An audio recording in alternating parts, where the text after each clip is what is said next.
Okay. Shit. Look at us go. We're live. If you want to retweet that, go ahead. I will do the intro here in 1 second. Okay.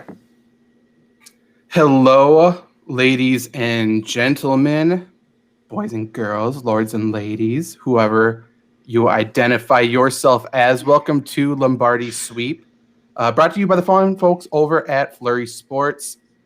In an age where any moron with a couple brain cells has a platform to speak on sports, there's a lot of sports talk, sports media, people that have zero idea what's going on. It's part of the reason why I went into this field, and it's part of the reason why we are putting on this show.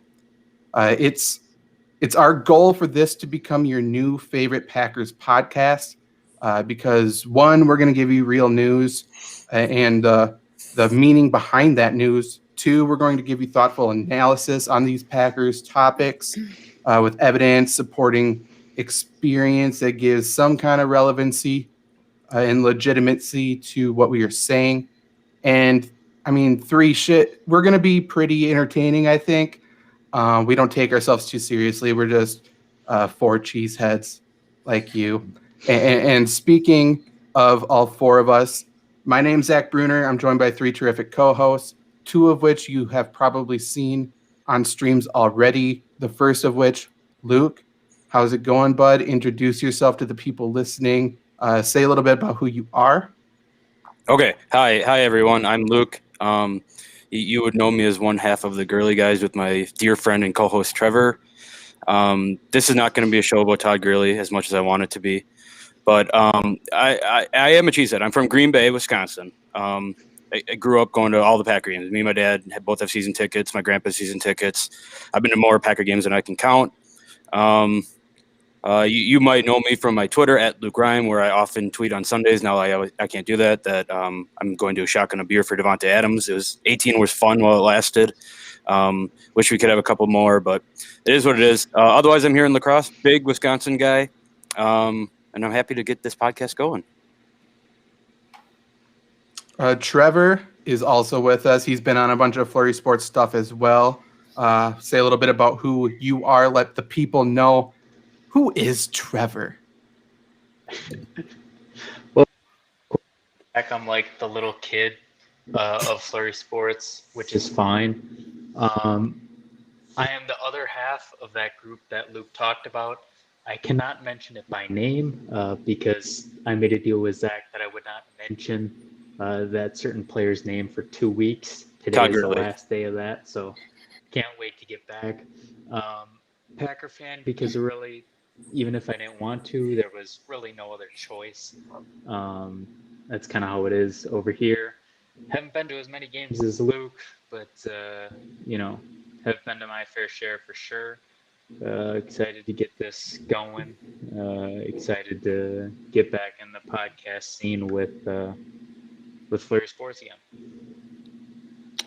And last but not least, Janet, is this your podcasting debut, or is it just your debut with us? It's my podcasting debut. Hey-o. Oh, jeez. Oh, round of applause. Yeah. Look at that. Hey-o. Yes, my name is Janet. I'm 29. I am from Texas, y'all. I reside in San Antonio right now. I have been to quite a handful of games myself. I became a Packer fan because my parents got married later on. And my stepdad just happened to be like a hardcore cheesehead. His family is from Sun Prairie, Wisconsin. And so I've been to Wisconsin more than any other state in the United States. And it was kind of funny growing up because I would tell my friends that I was going on vacation to Wisconsin and they had no idea why. It was like, why Wisconsin? There's not much there, but they didn't realize that I was going to NFL games with my grandparents and so I thought that was pretty cool, like, especially because I'm from Texas and I'm not a Cowboys fan. I'm sorry. You don't need to apologize. by all means, that's I'm probably sorry a to good my thing. Texas viewers, though. I know they get really sad when I'm not a Cowboy fan, but I'm not sad. I'm not sad about it. Especially right now. They can keep Mike McCarthy down there. I think it works out perfect. We're good. We're good, and they're great. They're very happy, I'm sure. Like I said, I'm Zach Bruner. I created Flurry Sports here. Strangely, I'm the only person here who's never been to a Packer game in my life. I would love to go. Expensive tickets. Never had the money for it, but I'll get there as soon as stuff opens back up. Um, Sports writer. Everything I do is sports every day. Sports writing, podcasting, video, stat stuff for other companies behind the scenes. I have experience coaching NFL players, D1 players. Football is my life. Packers is something I'm very passionate about. Obviously, something in the water here, and it's good to have a platform to talk about it. And hopefully, we come up with some really good discussion here. And I'm pretty confident we will. If you hear us refer to the chat or questions in the chat at all, by the way, we are live on the Flurry Sports YouTube channel.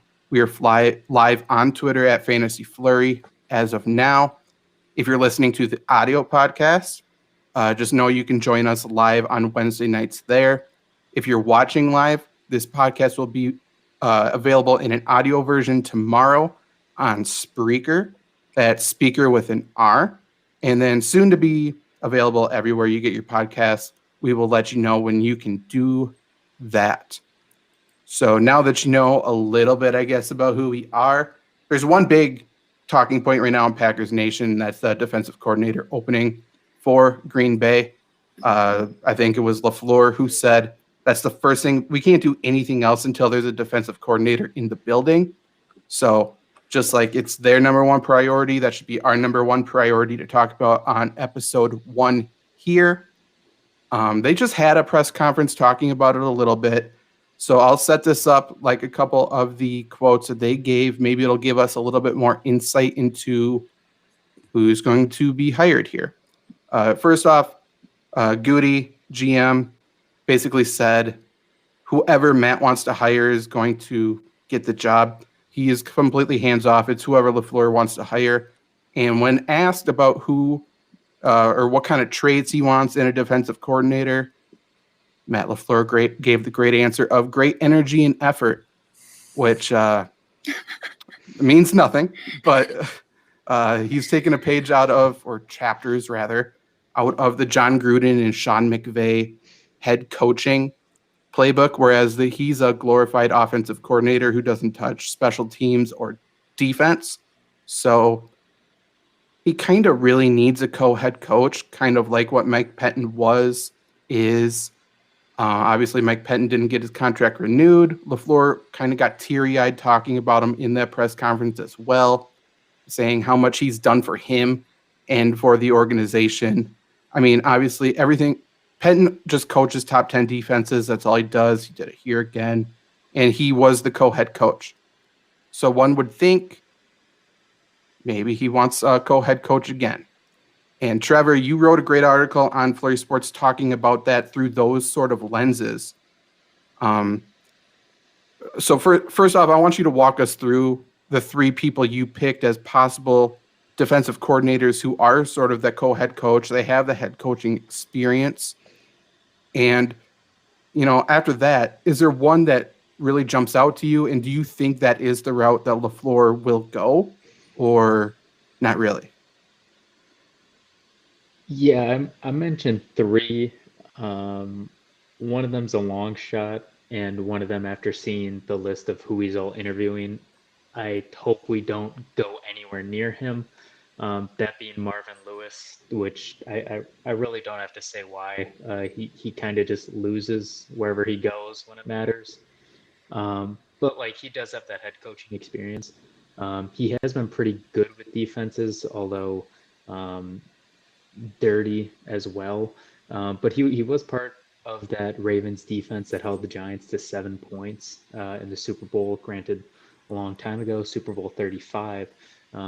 But still important to note. That was still one heck of a performance.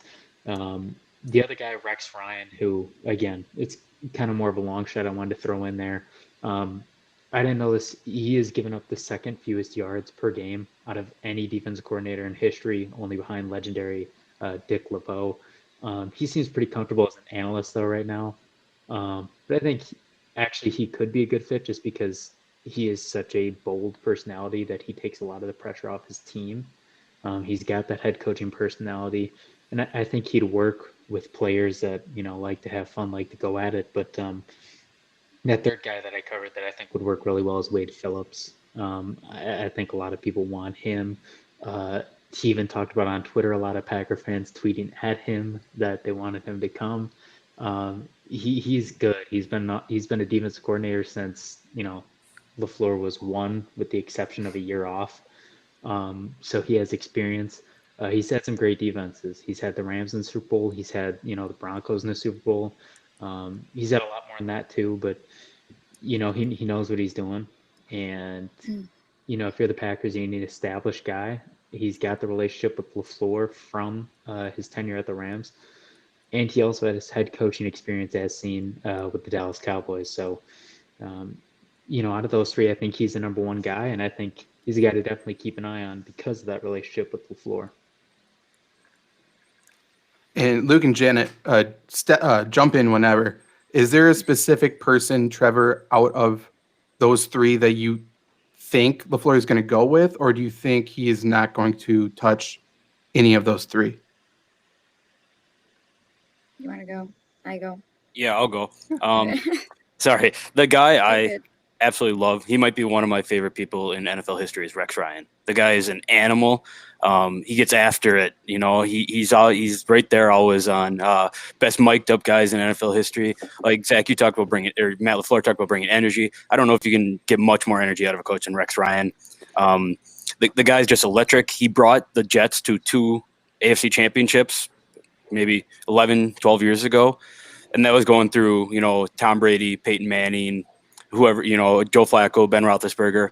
The guy's a stud. I think he'd be awesome in Green Bay. Get another big fat guy down. I'm sure he loves to guzzle beer, eat brats, and yell at players. I don't know if that sounds Green Bay to anyone else, but that's who I want coaching. Come December, January, just getting after the guys. Okay, I got two options. I got Wade Phillips and Jim Haslett, just because I do like that Titans defense. I think they're really good, and I think that they could bring a lot to the Packers. Although I feel like our defense was pretty good. I don't know. I feel like Wade Phillips would probably be the best, just because he does have that connection with Sean McVay, and Sean McVay's playbook and just style is very close to Matt LaFleur's. And I think that if Wade Phillips would show up to Green Bay, he would adjust right away. It wouldn't be something that would take too much time. Well, to that point, I don't have the specific stat in front of me, but if you look at where defenses rank before in just year one of the Wade Phillips system, it's always like, bottom 20, 30, 31. And then as soon as he gets there, they're immediately like top 7 or top 6. And he's coming in. This would be the best group he's ever taken over for sure. I think they ranked 9th or something in the league this year. Yeah. It's not out of the realm of possibility to say that they would be number 1 or number 2, especially considering there's a legitimate offense on the other side of the ball. It's not like Aaron Rodgers is going to put the defense in terrible positions all game long. He barely threw any interceptions this year, per usual. And so defenses get to play with long fields anyways, if they're not backed up against it. And I think that'd be great. I would love Wade Phillips. I would love Rex Ryan. Get Rex and Rob in here just down at the bar before and after games. That would be sick. Yeah, they'd be tearing up Green Bay bars like no tomorrow. Bar fights every night. Right. And just a side note, talking about Mike Pettin here, we should have knew Mike Pettin was a problem when at Cleveland he did not give Johnny Manziel the chance that he so certainly deserved. Everyone knows I'm a big Johnny Manziel guy, but that was my first problem that I had with Mike Pettin. Okay. I think he had a couple more issues in Cleveland than just Johnny Manziel, but Couple. Yeah, I think Johnny Manziel was a big one. I think Mike Pettin pushed the dominoes to get Johnny Manziel out of the NFL, but that's a whole conspiracy that I don't want to get into. Great accomplishment. If LaFleur does go with head coaching or a defensive coordinator that does head coaching experience that he has a connection to, who also didn't just take a brand new job. I have a list of players or coaches here. Number 1, Wade Phillips, we just talked about. Number 2, Janet, you brought him up, Jim Haslett, inside linebacker coach for the Titans. He has head coaching experience. That makes sense to me. They obviously were on the staff together in Tennessee. One that I think is fun. It would never, ever happen. But it's Ray Rhodes. He was defensive coordinator and head coach in Green Bay. They were on the same staff together. Bill Collar was an assistant head coach before. He's a D-line coach in Denver. Obviously, that's a very good group. And then Brian Van Gorder, defensive coordinator currently with Bowling Green. But while I think, and it sounds like we all sort of think that he should go for somebody with head coaching experience or can be a co-head coach, there's a list of coaches they've already interviewed. And boy, they turned left when we were going right here. I'll just list off the coaches here and where they are right now, just to give you some sort of relevancy or idea about who they are. They've interviewed Joe Barry, who's the passing game coordinator for the Chargers. Chris Harris, who's the Washington DB coach. Hero Avero, I believe you pronounce his name. He's a safety coach for the Rams. Bob Sutton, who's the Falcons senior assistant. He's actually good. I like him. Chris Kiffin, who's the Browns D-line coach. Ryan Nielsen, Saints D-line and assistant head coach. So there's that parallel to the head coaching experience. Matt Burke, who's the Eagles D-line and run game coordinator. An internal candidate of Jerry Gray, who is a DB coach. He doesn't even deserve a job, but he's getting interviewed for the DC. And then one that everyone in Wisconsin is very, very excited about, obviously, is Jim Leonard from Wisconsin defensive coordinator right now. I like him. I like him as a person a lot. I don't know. I think it's just Mike Pettin 2.0, but that's whatever. For you three, though, is there a person on there that jumps out that you like? Do you think, no news about a head coaching hire or defensive coordinator hire yet means they're still searching for their candidate? Or what do you take from that laundry list of no names plus Jim Leonard, essentially? It makes sense that they're still looking because obviously if they had their guy, he'd be hired by now. To me, what I think is happening is they're just surveying like everyone in the NFL. I think most people right now would be an upgrade over Mike Pettin. I don't know how you guys feel about that, but okay. I mean, like most people on their list. But Jim Leonard, I don't think I like. He turned down a spot at Alabama to come back to Wisconsin. I think if he stayed at Alabama, I would like him a lot more, just because he's playing with that NFL level talent, more than what's going on in Wisconsin, more than what's going on in the Big Ten.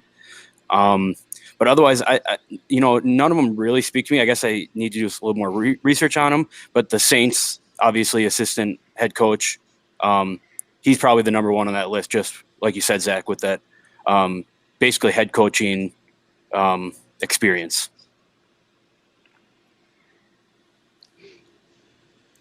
Anybody else have any opinions on the people on this list? Do you think Jim Leonard could be a fit or not really? Nobody. You go first. I know you have something to say. Okay, fine.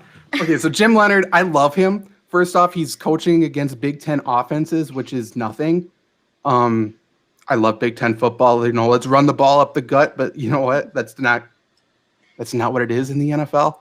Even though, yes, he would be playing against Kirk Cousins, Jared Goff, and whoever they decide to start for Chicago. So bringing the pressure probably would work against those teams. But once we get to the playoffs, you know what Jim Leonard's going to call? on 3rd and 5 with 2 seconds left and the ball's at midfield, he's going to call an all-out blitz. Kevin King's going to get burnt for a touchdown. It's going to be same thing over again. That's all Jim Leonhard is. He is from the Rex Ryan system, from the Mike Penton system. He likes to bring blitzers. He doesn't disguise it. And his DBs like to hit people, but they can't cover very well. That's what he is. I love him. I want Wisconsin to keep him forever. But he should end up in the NFL eventually, not right now. That's my personal opinion. Trevor, same? Yeah, yeah. It's tough, and reports, I mean, I don't know how credible they are, because we also see reports that say Aaron Rodgers is hell-bent on revenge, and that's obviously complete trash. So, Well, reports you have to take with a grain of salt. But some of the reports are, that Jim Leonhard is a little more difficult to work with. That would be something to, I wonder how that plays in, because it's all well and good when you're winning, but if, like you said, Jim Leonhard starts like getting burned, that's going to crumble down real quick, and they're going to be looking to replace him next year if it crumbles that quickly. Um, you know, I, he's like one of those big fish in a little pond kind of guys for me, at least at this point. It's really easy to win when you're recruiting people, aka Nick Saban. See how he did in the NFL. When you have to actually coach what you have, and you don't really have any authority over your team, it's a completely different story. So I just don't know if he'd translate. I think he would be okay. He's for sure not an upgrade over Pettin. And I don't think anybody should go from one position at college as an assistant coach in college and be the same assistant position in the NFL, especially when it's Big Ten to the NFL. If it's SEC, you're playing against more NFL level talent, but I mean, he was coaching against Purdue and coaching against whatever Penn State was this year and stuff like that. It's not the NFL. Kirk Cousins blows, but he's better than he's better than he was at Michigan State, is what I'm trying to say. It's not the same, and I don't think that works. For my personal opinion, obviously, I would love Wade Phillips. I think anyone who knows Wade Phillips, not like personally, I would love to know Wade Phillips personally, but like he's just. I wish he was my grandpa. That's who my relationship with Wade Phillips. He's great, and all he does is win. Like he just makes winning defenses. He would get the Packers to where they need to be. I am a known Clay Matthews hater, but that's just because I think he's drastically overrated in terms of what he is. He was in the Wade Phillips system. That could be an easy, cheap veteran to come and help solidify the inside linebackers a little bit. I think that would make sense. I think they could cut one of the Smiths and, or at least change his key or whatever so you can't get into buildings, save that money. They already have the pass rushers that they need. Clay can obviously move outside a little bit. I think the system fit and the relationship fit with Wade Phillips is just, I think it makes too much sense, personally. Like I think that would be the perfect one. I don't think it's going to happen, but I think that would be the perfect one. I kind of got a wild card here that I've been wanting to bring in as DC since he got fired way back when. Lovie Smith. That's interesting. I like that. He got fired by Chicago maybe, 10 years ago, and I've been just hammering this take that I want him as our defensive coordinator, and nobody seems to agree with me just because he's a Chicago guy. Well, he just got fired by Illinois, right? And he just got fired by Illinois, so that's like let's go get the guy that just got fired by Illinois. But I like that. I like that a lot. I was thinking of other former head coaches or whatever that were defensive guys. That's a really good one. I didn't think about that. Obviously, Janet, you have anybody on this list?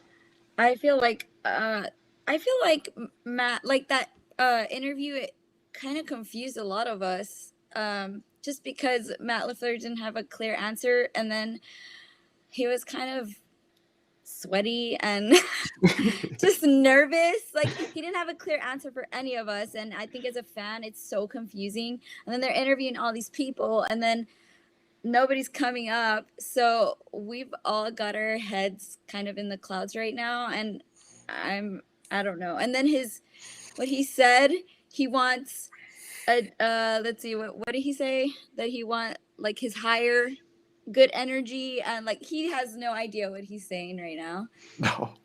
I saw a bunch of people saying that he was on drugs, and I just feel like I'm just as confused as he is probably. If he has no idea what he wants, then I have no idea what they want either. And with all those interviews, they have gone nowhere because I feel like they're just as confused as we are.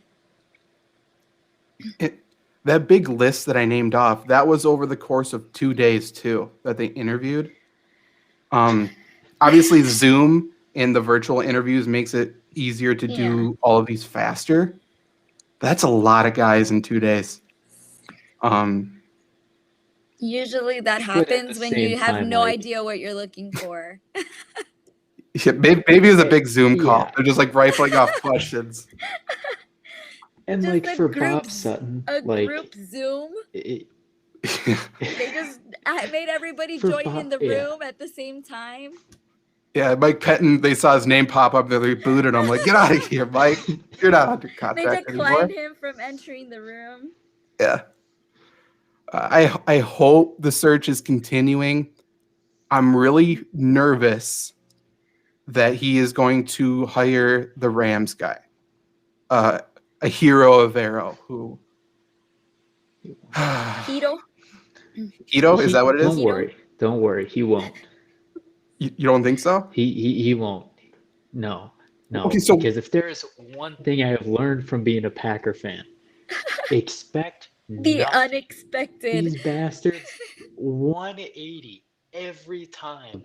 There is gonna be a guy that they hired. I would say like 50-50 shot they hire a dude who is not in that list. Like the one guy that I was thinking of is what's his name? Chris Ricard or whatever? Or Rickard? Is that how you say his name? He used to be defense Ricard. coordinator for the Seahawks during the Legion of Boom. Mm-hmm. They could just be like, yeah, we hired him. Did you interview him? No, but we like talked on the phone once. Like it would not surprise me. So Yeah, and then all the contradictions that just back and forth. I kept watching the interviews just back and forth, and there were so many contradictions. Matt LaFleur saying like communication, and he wants to make sure everybody knows that everybody's on the same page, but it's also only his decision on who he wants to hire. So I don't know. It was a little weird. Both of the interviews were weird to me. They were not good interviews. No, they weren't. They very much better than the Eagles, though. That was rough. That new head coaching hire. That was, and he was prepped for over a week. Like, this is what we're gonna say. This is what you're gonna say to this question that's inevitably gonna be asked. And he was got up there. It was like a little kid doing like a speech contest. He was like crying. It was not good. That was rough. That's true. At least we don't have that. So Trevor, you said they're probably going to do a 180. They're going to blindside us with some random hire, right? So we talked about Leonard. who we want. What? Because you and I were talking last night offline that the Packers always pass on these great like Badger players they should take, and then take the trash ones. I can see them being like, "We learned our lesson," and then panicking and picking Jim Leonard. So either or. Okay, but so I kind of never mind. I was gonna say I want to look at the connection between Goot and Leonard because there might be a crossing over. But if it's fully Matt LaFleur's hire, then I don't think it's relevant. But we talked about who we want to be hired. Trevor, you said kind of what you think is going to happen. Luke, Jana, do you have any thoughts on what you think the Packers are going to do or a general direction of what they're going to do? Like we talked about the inexperienced candidates. We talked about those with head coaching experience. Do you think they're going to lean a certain direction? I know you guys said that, or Zach, I know you said that you don't think it's going to be Wade Phillips. But I think that would be the smartest route to go in my mind. Agreed. He works very well with young coaches. Like he brought Sean McVay to the Super Bowl, I really think that would be the best option. If it's not going to happen, then I'm not really completely sure. Like I said before, my fantasy is Rex Ryan, but I feel those are like the two best, spots to land. If they're not going those routes, then I don't know what we're doing here in Green Bay. I feel the same way. What you said, honestly, because I mean, we all remember the draft. We were all expecting a wide receiver, but I mean, everything works out the way it should. What do I know? What does LaFleur know? I know. More than Goot. More than Goot. We all know more than him. So let's give ourselves credit. But His press conference, did he come across arrogant to any of you guys? Because I was fuming. I was like foaming at the mouth watching it. Okay. Did his phone keep going off? I kept thinking it was mine, right? Like his phone somebody's phone kept going off. I was watching it, and every time I'd hear it, I would look at my phone, and then I would hear it. So I don't think he was like 100% where he was at the moment. I think his head was somewhere else. That's fair. We'll give him the benefit of the doubt. If he does it again, we're coming for the throat, Brian. It was another quarterback calling him, "You up? Trade up for me." Yeah. With Zach, you said that LaFleur seemed arrogant to you. I totally agree, but he didn't seem like the good kind of arrogant. It seemed like kind of off-putting arrogant rather than it being like a Rex Ryan arrogant. I was saying Goot was arrogant. I'm sorry, that's what I meant. That's what I meant. Yep. I was gonna say Matt looked terrible. That guy. He was a wreck. He was pale too. I was like, what is he thinking right now? Poor thing. Oh well. Maybe he was sick, but honestly, I messaged you guys. This is the worst interview he's had. Yeah. No, he was pale and sweaty. Like he was. Yeah, I told you guys this. I thought this was the worst presser he's ever had. And he came on. He was really flustered, I thought, to start, and he was all over the place. He had no idea what was going on. That was during his quote saying that he wanted a consistent defense and a defensive coordinator that had energy, which is not even cliche answers. It's just like he's just blurting out whatever. Nothing. We want someone who has a strong heartbeat and nothing. When he did get confidence was when he started talking about the field goal decision. So let us beat this dead horse one last time and talk about the field goal decision in the NFC Championship. I'll read a few quotes from Matt LaFleur from his most recent press conference where I don't even know if it's double down or triple down, like quadruple downing on his decision at this point. He said again, if we get the 4th and goal on the 8 again, we are going to kick the field goal. If it's from the 5, then it might be a different discussion. Okay, first off, wrong. But he also noted later on that he didn't communicate with Rodgers at all about what the decision is going to be. So people talk about Rodgers could have ran and scored, which isn't true. There was 2 guys there, and unless the wide receiver can block 2 guys, it's not going to happen. But Rodgers could have picked up 3 yards. And if Rodgers knew, hey, if we get to the 5 and in, then we're going to go, Rodgers would have picked up those yards. So that's, again, like an inexperienced coach who is not really managing the game, didn't know it. He ended his press conference, which I was talking to Trevor about this, with the quote, you got to play the percentages, or ended his little segment on it, which is every coach this season talking about analytics. Like the analytics told us we needed to go for it on 4th and 18 and stuff like that, which pisses me off more than anything because I would love to know what the variable is in the equation where you plug in Aaron Rodgers instead of whatever other quarterback it is. Like there's no equation or analytics that manages the actual game. The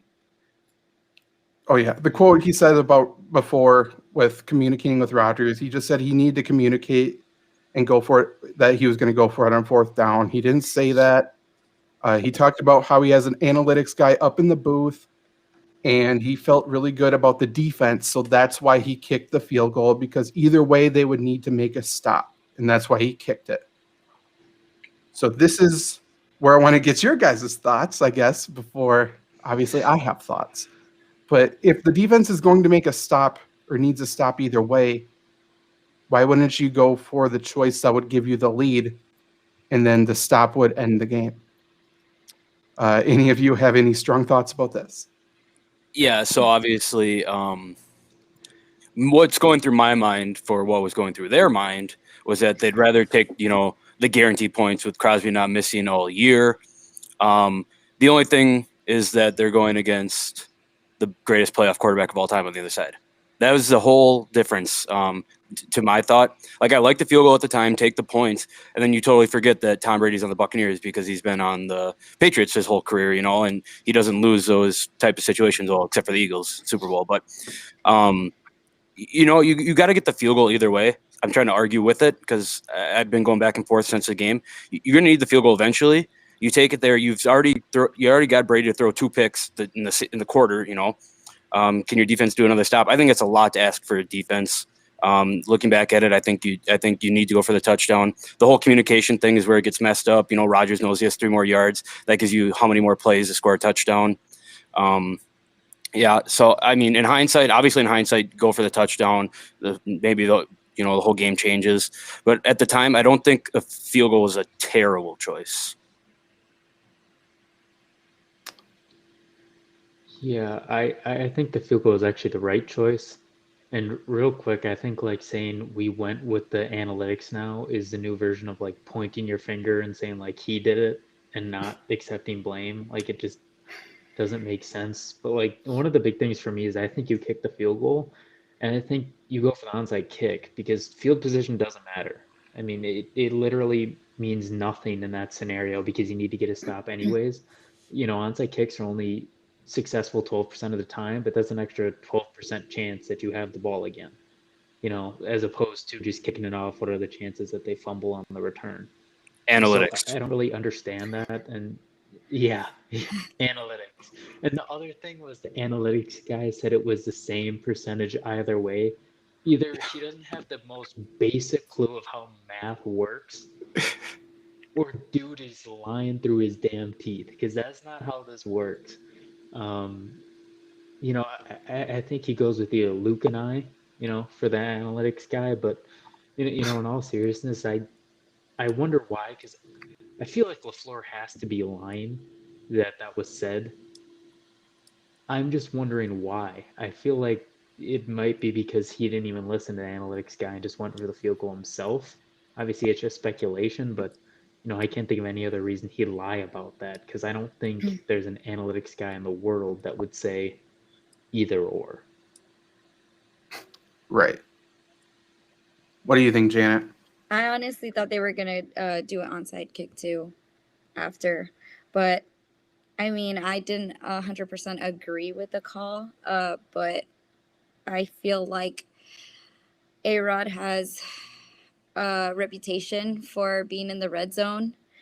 And I mean, I could just be a really hardcore fan. Like, I just believe my team could have done it at that point, and it was our year. But yeah, no. I once I saw that field goal kick, I really thought, oh, okay, they're gonna do onside kick. There's make stop and do the onside kick, and then it didn't happen. So that's when my heart broke. Obviously, yeah, all of us were heart broke. I was rough for a few days. I was so angry. And then like the calls were just terrible. Ugh. Just that whole, oh, we're gonna let him play, and then they didn't let him play at the end. And I understand a lot of uproar about can't you tell it's a hole? Look at his jersey, and like they're just throwing it in our faces. But it's like that's not the point. They needed to be consistent with the calls, not just, oh, I think we're gonna call this one, but not that one. It was, yeah. The Tom Brady wow. effect. Oh, no kidding. Yeah, great playoff record. Strange. It's like talking about his Super Yeah, Bowl record. it's He's cra- so good, except for he's scored 3 points Yeah. in the first quarter of every Super Bowl. He's never scored, or total. And, So he's had, what, 8 Super Bowl appearances? yeah. 3 points total. What a goat. He's so And good. he's won 2 Super Bowls when he scored 26 points combined. That is elite quarterback abilities. All by but- himself. All but one Super Bowl's also come down to one score. Mhm. What a difference maker. He also won the game against the Packers, too. Those 3 interceptions didn't have any play. Like, whatever. But for this field goal position or decision, obviously we're making the easiest arguments ever because we get to argue about something that happened and failed. So, I mean, we could look smart all we want. But still, I don't know one part of it that's smart about kicking a field goal. Like, there's, like, looking at the game as a whole, there is no reason to kick a field goal. Guaranteed points means nothing because you get guaranteed points. Great. You can't do anything with a field goal or anything. You still have to go down and score again. So that means nothing. Packers special teams, horrendous. They let people run kickoffs, punts back the whole year. I think like their average starting position or whatever on kickoffs in that game was like the 40-yard line or something. If you go for it and you miss, then they're inside the 10. They're limited in what they can call. They're not going to come out and pass it right away. They're going to come out and run it because if they take a sack, then they're screwed. So on top of that, like if we miss it, then we're in the same exact position as if we kick a field goal anyway, and the ball's all the way down there. So like I understand kicking a field goal and going for an onside kick makes sense. I don't want to hear Packers onside kick in the playoffs ever again. So personally, I want to avoid that altogether. But like, it makes no sense. If we got bailed out on that kickoff even after we made a bad decision, because that guy went and like slid down right away and didn't milk it to the 2-minute warning or whatever. Like he saved us a timeout and we still screwed it. Like there's no decision where kicking a field goal makes sense. Just none. It doesn't make sense at all. That's my personal opinion. Now that we know that, his decision failed, it makes an easy argument. Maybe that's why he was sweaty. Maybe. Sure hope so. He knows Lombardi Sweep's gonna come and do a whole thing on me next Damn, week. Zach Bruner's gonna flame my ass tomorrow. Yeah. Yeah. Oh no. What's my analytics guy say about Zach Bruner getting pissed off in Eau Claire, Wisconsin right now? Oh, it's about 50-50. Okay, so one last thing we can go over, and it'll be pretty brief just because there's more to talk about now, especially after today. There was a Jordan Love sighting for the first time since I feel like training camp today. He's alive, people. I had no clue. I can read some of the quotes that he said. It's one quote really confuses me. The rest was pretty narrow down the line. We knew what he was going to say. He first started with CBS Sports interview, I guess yesterday, but it was published today. The situation I'm in, they brought me in to learn as much as I can. That's all I can really do. I don't make those calls, they do.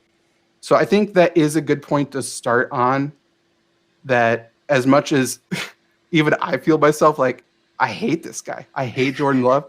He has he didn't choose to come here. Like, it's not his fault.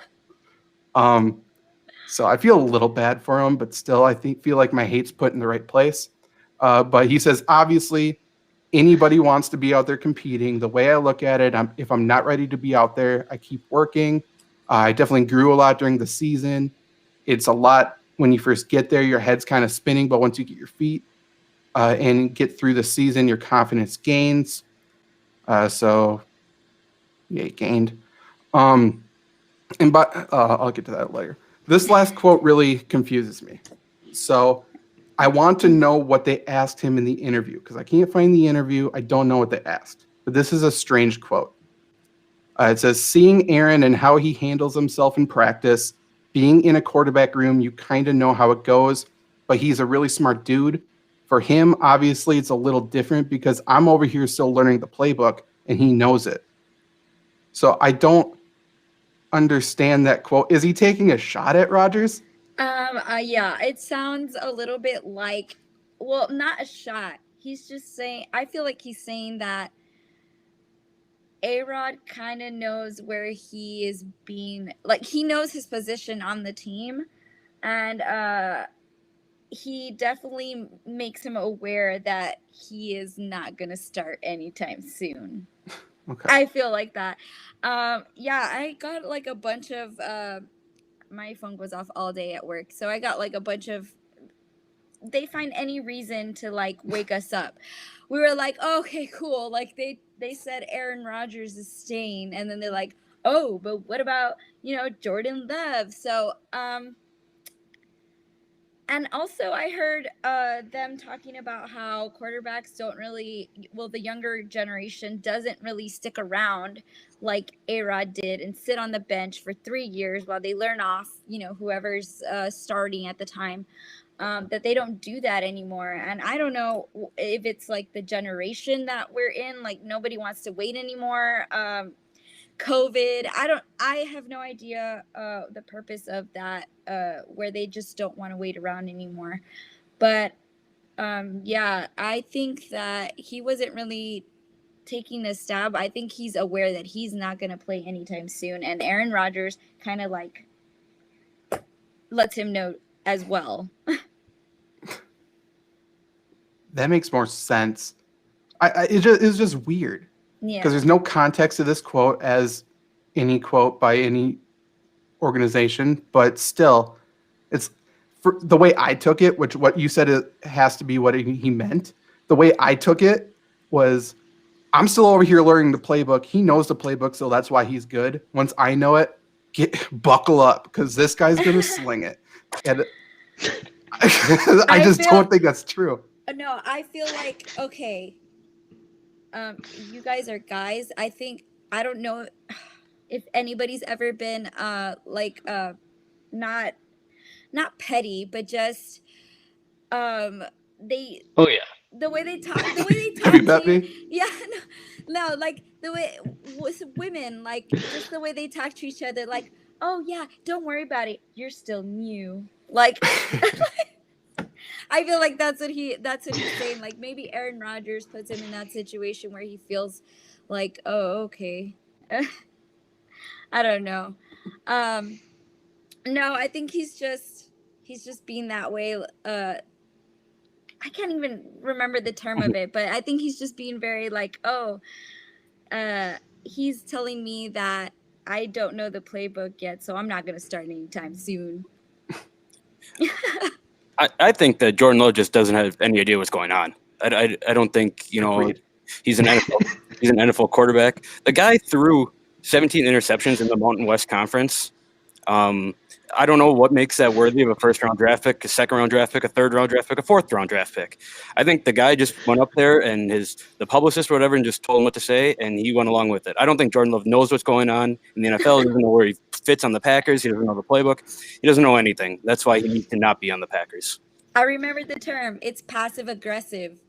You Oh, know, he was very passive. Passive aggressive. Oh no, it's okay. You're still new. You don't know the playbook yet. Yeah. So Yeah, maybe, Luke, you hit it on the head. I mean, he's playing against. I remember the biggest thing was like, oh, all his weapons left. It's like he's playing against Mountain West defenses. You play San Jose State. Like, oh, okay, buddy. I feel like there are two ways to go about this. One, I think his quote about his head spinning and then you get your feet wet is hilarious because all his ass did was ride the bench the entire year. Like any of us could have done that and memorized plays. Not even. He wasn't even active for game day. He watched on TV with us. Nothing crazy, but also conspiracy theory. Are we sure Aaron Rodgers, like, we know his sense of humor? Are we sure he isn't like telling some of these guys what to say just to fuck with everybody? Like seriously, yeah, like for sure. he's a funny guy. Like that's my conspiracy theory I'm going for because he seems to love all this. When you see him on the Pat McAfee show and all that stuff, he just eats it up. So that's my conspiracy theory, and I'm sticking with it. Aaron Rodgers telling everybody what to say. What I personally would like to imagine is along Janet's talk about passive aggressive and being super petty. I would like it to be like Jordan's is like talking with the quarterback coach, and he looks over and Aaron and like Tim Boyle are just like glaring at him like from across the room the whole time, or they're like in the cafeteria, they're eating lunch or whatever, like little kids. And Jordan Love comes and sits down, and they're like, "You can't sit here," or they like just get up, they're done, they just walk away. That's like what I would like to picture. That makes sense though. Have you seen the pictures of him and Tim Boyle all having fun in the grass and like playing and, and where's Jordan Love? Nowhere to be Having pictured. fun in the grass. It's like they're Yeah. dogs. Yeah. Nothing better than the boys in the grass. Oh yeah. Oh yeah. Okay, so Luke, you talked about how Jordan Love should get traded. I wrote an article about 3 things the Packers can do to make Aaron Rodgers happier, and I included trading Jordan Love. I don't think there's any question about Rodgers' future in Green Bay. Personally, he called it, or at least from his perspective, for what he wants to happen. He called it a dream scenario to finish his career in Green Bay just last week.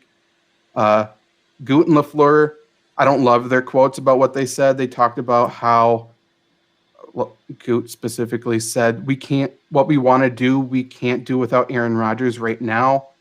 No one reported on that, but I thought there was a heavy emphasis on right now. And then he followed that up later on saying that every decision he makes has a 2 to 3 year point of view, so to speak. Like he's planning 2 to 3 years, which, by the way, makes sense for this last draft, considering he didn't draft anybody. He's thinking 2 to 3 years down the road. And, that year 3, is that what he's hoping Jordan Love becomes a starter? I think that's in his ideal world. That's what would happen. So do you guys think if Rodgers went in there, pounded his fist and said, hey, we need to go all in this season. We don't need to have Jordan Love here. Let's trade him for a draft pick. Let's use that draft pick on something, like something legitimate that could help our team this year. Do you think the Packers could legitimately trade Jordan Love's contract? I do. I don't even know if I traded for a draft pick. Go and trade for a veteran receiver, maybe. One guy that I really want, and I don't think any of you guys are going to agree with me, or anyone on the internet's going to agree with me, but the guy I love him to death. Happy he got a Super Bowl ring is Josh Gordon. Wisconsin is not a place that has legalized cannabis. So he would fit in well here. Green Bay is not a huge town where you can get into a lot of trouble. The guy led the league in receiving in 14 games in 2015. Obviously, he wouldn't lead the league in receiving because Devontae Adams is the best receiver in the league. And Geno Smith is an unrestricted free agent who is backing up Russell Wilson. They can get rid of him. They can get their guy in Jordan Love to back up Russell Wilson. And I think it would be all happy daisy for both the Seahawks and the Packers. No. Yeah, I think he can get rid of him if he wants. Like, I mean, like, let's think about it like rationally. Like, I love Aaron Rodgers and I love the Packers. The Packers have, let's be real, they've kind of wasted his career, and by kind of, I mean they definitely have. Even Brett Favre, at least he made it to 2 Super Bowls. So if you're the Packers and he wants to stay here, I would be more shocked that he does, to be honest, because the Packers have continuously done the exact opposite of what they should. They haven't addressed the defense, not even before Mike Pettin, for years and years on end. Mike McCarthy's issues. So, yeah, I think you can there. And to be honest, trade Jordan Love to the Texans, to be honest. You're not going to get Deshaun Watson back, but Houston Texans, they literally have no concept of how to run anything at all in any capacity. So you could probably trade him for like Will Fuller, JJ Watt, and throw in a used football signed by Aaron Rodgers. With Jordan Love, it would probably work. So I mean, I think players are definitely getting more control as far as where they want to go and what they're voicing their opinions, and I think Aaron Rodgers has a lot of seniority on that team. and I think he should be allowed to put input. And when he always says, "Oh, it's not my decision, it's theirs," yeah, but you've got other quarterbacks over here, like basically saying, like, "Oh, I want to trade. I don't want to be here anymore." They're throwing that out there. I'm pretty sure you can say what you want on your team, that they all say, even Matt LaFleur says, "Oh, he's our leader. He's our leader." Okay, then let him put input on where Love should go.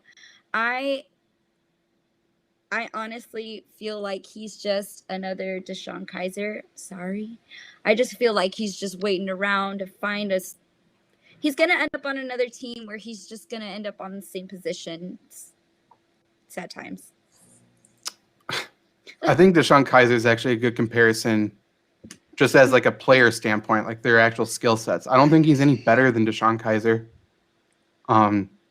He's really lucky he threw against my boy Nate Stanley in the combine, because Nate Stanley made him look like Aaron Rodgers. Stanley was missing still receivers. He was letting it go. But yeah, Jordan Love is no good, man. Like it doesn't take knowing the playbook to throw a ball in the net. It doesn't. He has. In Goot's press conference, he basically said this entire year was about teaching him the fundamentals of how to throw a football. That's what he did this year. Those fundamentals. Yeah, you gotta. Well, okay. So my uncle's a hardcore Seahawks fan, and I have the text messages where he sends me every single Green Bay game. He's asking me, "Who's number 10? And who's number 10? And who's number 10?" Like, it's the same question over and over. I'm like, dude, stop asking me who number 10 is. You know who number 10 is? He's like, no, I forgot that guy's name. Like, I feel like he just, he kind of resembles Deshaun Kaiser to me. Like, I don't know. Yeah, Honestly, that's pretty ripe coming from a guy who probably doesn't remember any players on that Seahawks team from like 5 years ago, before they were good. So, it's Well, actually, he lived in Seattle he's been there. He lived there for like 10 years. So he was a Seattle Seahawks fan for a long time, even when they were terrible. that's fair then. Lost soul. It would be great if the Packers could trade away Jordan Love. If you guys think I'm wrong, I think there's zero chance in hell they do trade him away. I think it would be great if they did. They really do believe in his talent. Just the fact that you spent a first-round pick on someone you had to teach fundamentals for a year, though, it just, I can't take it. Like, that's a project that you do with a fifth-round quarterback. Like, that's what the Colts did with Nick Eason. That's what you do with players like that. If you draft a player in the first round, they're starters. I understand. And now here's my way of backing this up, because people will say, hey, remember Aaron Rodgers sucked. Like, we drafted Aaron Rodgers, and he was terrible in his first couple of years. He was terrible when he first started. He would just hold the ball and like stare at open receivers, and they get blindsided. He got ear holed or whatever. Aaron Rodgers could sling it. Like, he could throw from every arm angle then too. Like, he could hit. Jordan Love has zero charisma. He can't throw. He has no success. He basically played for a junior high team in college. Like, there's nothing. I'm happy you brought that up, Zach, because I've gotten into many arguments with people on Twitter saying that, you remember what happened when we drafted Aaron Rodgers when we had Brett Favre? And the only retort is that there's only been one Aaron Rodgers in NFL history. Is Jordan Love Aaron Rodgers? He's obviously not, if he doesn't know how to throw a football. Like, you're out of the Mountain West, your quarterback, 17 receptions, don't know how to throw a football. Great first-round pick, It makes no sense. Yeah, he got worse from junior year to senior year. I don't care that he doesn't have his players. Yeah. Like we said, like Trevor said, they're Utah State players. Like, is it that big of a drop-off? And then you're playing against the Mountain West. College football in general, if you can read a defense at all, you could throw for 300 yards a game. I can go out there and complete passes on a college defense. It's not hard. Like, if you know how to read a defense, it's not hard. Jordan Love cannot do that. And on top of that, with Aaron Rodgers, like, in the draft, he was projected to be like the first pick. It was either him or Smith. The only reason he dropped to the Packers was because nobody else needed a quarterback. Like, you saw the quarterback skills competitions, he was beating the shit out of Alex Smith. Well, So San Francisco thought he was Jordan too Love arrogant too. San Francisco hated him. That coach hated him, and that's why was a DC with Mike McCarthy down in Dallas this year, because they could bond over their Aaron Rodgers hate, and it worked out well. One last, I guess, point in favor of letting Jordan Love sit and develop or whatever. If you looked at the last 4 starting quarterbacks alive in the playoffs this year, only one was a day one starter. So I think there is a reason. Like, yes, you could sit behind and learn and develop. Rodgers did it. Brady kind of did it. Patrick Mahomes did it. Josh Allen's the only one who didn't. Yeah, I want to know your opinions. My personal opinion is, with the NFL the way it is now, I think there's zero reason to sit and develop a player. I just think there's such a surplus of like NFL talent, especially for a team like the Packers, who's going to be in it every year. There's only like 5 or 6 teams that can even win a Super Bowl every year. It doesn't matter what the Texans do. They're never going to win a Super Bowl. I can promise you that. I don't care what the Arizona Cardinals are going to do. They're not going to win a Super Bowl. Packers can plug in a veteran. Like, you see all the veterans that are available this year. Packers can do that. So it's my personal opinion where there's no reason to sit and develop a quarterback. Do you guys agree with that, or do you think there is some merit to doing that? Especially when you're in a position like the Packers were in, where it felt like they were one piece away from getting to the Super Bowl last year. There's not a reason why a quarterback needs to be set and developed. Tim Boyle's been in the league a little bit now. If Rodgers goes down, he at least has some experience, to back up Rodgers. And I'm always been in favor of getting a veteran backup quarterback, just because he's been in the league forever. I think I'm with you, Zach. If you're not a rebuilding team, I don't think you even need to think about a quarterback in the first 4 rounds. It's just an extra roster spot that you could use to add that extra piece to, get to that next level. Well, especially when they're not even the second stringer when you draft them. Right. Like, how much confidence do you have if Aaron Rodgers gets hurt next year? How much confidence do you have that it's not Tim Boyle starting? Right.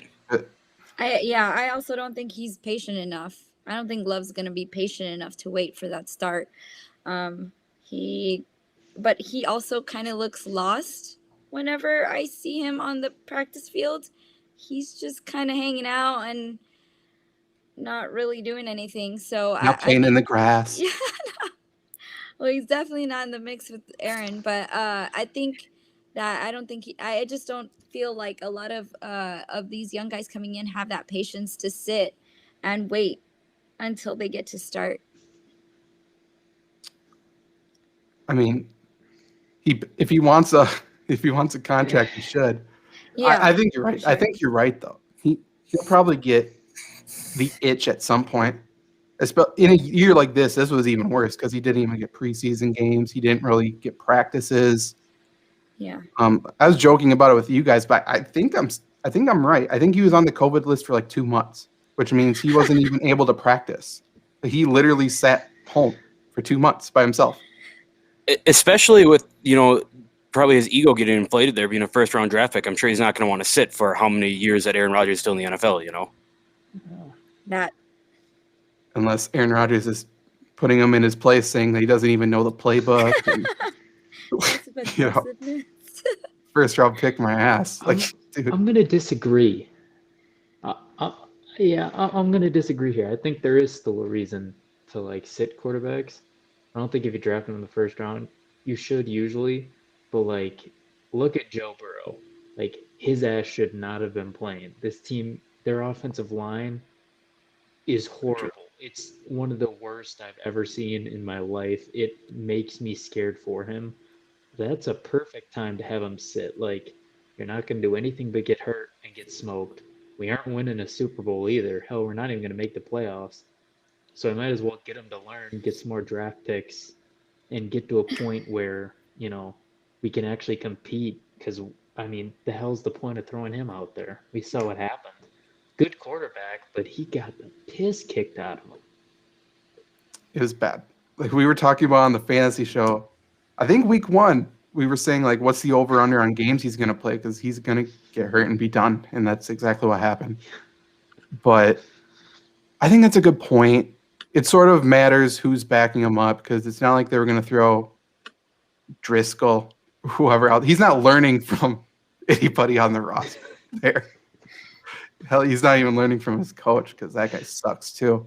But yeah, I think like a situation that kind of worked out for like a rookie quarterback who kind of sat and like took over was the Chargers this year. I think Justin Herbert did get a little bit from sitting those first 4 or 5 games or whatever. And then, I think another conspiracy that the trainer punctured Tyrod Taylor's lung on purpose, but that's a whole different story. But he came out and balled. Justin Herbert came out and balled after that. Like he's definitely a cornerstone for that Chargers offense. When quarterbacks sit, I don't know that sitting for a long time is a great thing because the best experience is experience. And that's why I like Justin Herbert a lot, because he was able to get that rookie experience. and he's a stud. Right. But yeah, I think, yeah, I guess the point,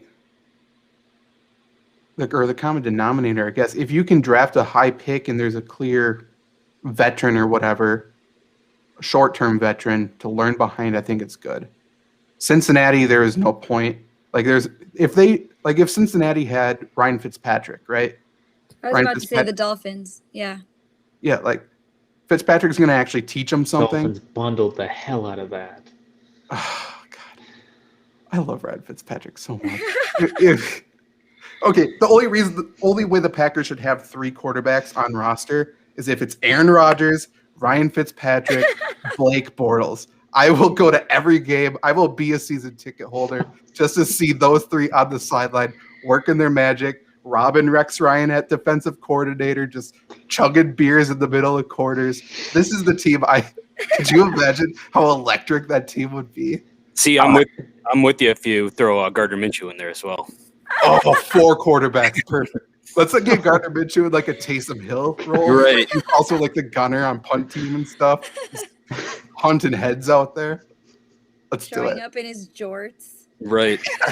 Oh God, yeah, Jordan like in Wisconsin, everybody would love that. You're right. The playoff game, he's just out there warming up. That would be perfect. He's out there warming up, shocking him beers in his Jordans. Some people I'd rather see that than a Super Bowl. for sure. Right here. Get Rodgers. Rodgers would grow out the handlebar with Minshew too. That would be insane. God. I'm so excited. Okay, This is what the offseason does to us. I'm about it. Like, this is week 1 of the off season, and this is going to be the reoccurring Gardner Minshew segment. Oh yeah, baby. I love him though. I love him. I wish I could find my Gardner Minshew jersey. I can't believe you got one. Only problem is he's a Budweiser guy. If you didn't have 1,000 jerseys, Luke, it would have been Easier. Yeah, this one's got sleeves. It's not all my NBA jerseys, so it's a little easier to find. Okay. Any final thoughts? Janet, tie a bow on this. Save this podcast a little bit. What do the people need to know? Putting you on the spot. What? Wait, what?